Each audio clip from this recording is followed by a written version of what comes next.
कांग्रेस ने आजादी के बाद करीब 60 साल देश पर राज किया, लेकिन राष्ट्र की सुरक्षा कभी उनकी प्राथमिकता नहीं रही। सेना के सशक्तिकरण की जगह सत्ता की कुर्सी मजबूत होती रही और करोड़ों देशवासियों की सुरक्षा दांव पर लगा दी गई।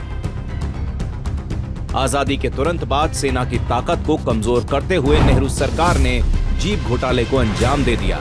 पहले तो 4600 आर्मी जीप की जगह मात्र 1500 जीपों का ऑर्डर हुआ, लेकिन सिर्फ 155 जीप भारत पहुंची। उनमें से भी अधिकतर जीप चलाने की स्थिति में नहीं थी। इतना ही नहीं, नेहरू के कार्यकाल में सेना के जहाजों का इस्तेमाल गांधी परिवार अपनी छुट्टियां मनाने के लिए करता था। सेना की संपत्ति और सुरक्षा सौदों को अपनी जागीर समझते हुए राजीव गांधी के समय 1980 के दशक में बोफोर्स तोप सौदे में भारी भ्रष्टाचार सामने आया। सेना के लिए हथियार खरीद में कमीशन और दलाली की कहानी ने देश की छवि और सैन्य सम्मान को गहरी चोट पहुंचाई। इसी तरह सोनिया गांधी भी बिना किसी संवैधानिक पद के सेना के हेलीकॉप्टर और जेट विमानों का उपयोग करती रही।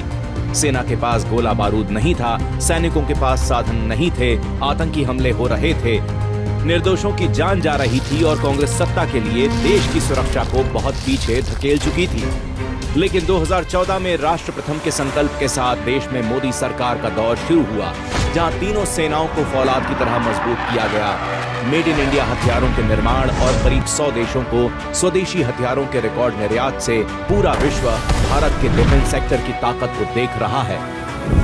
देश की सुरक्षा के लिए अब तक का सर्वाधिक बजट भी मोदी सरकार में दिया गया है। राष्ट्र प्रथम की नीति का परिणाम है 2016 में हुई सर्जिकल स्ट्राइक, 2019 में हुई एयर स्ट्राइक और हाल ही में हुआ ऑपरेशन सिंदूर।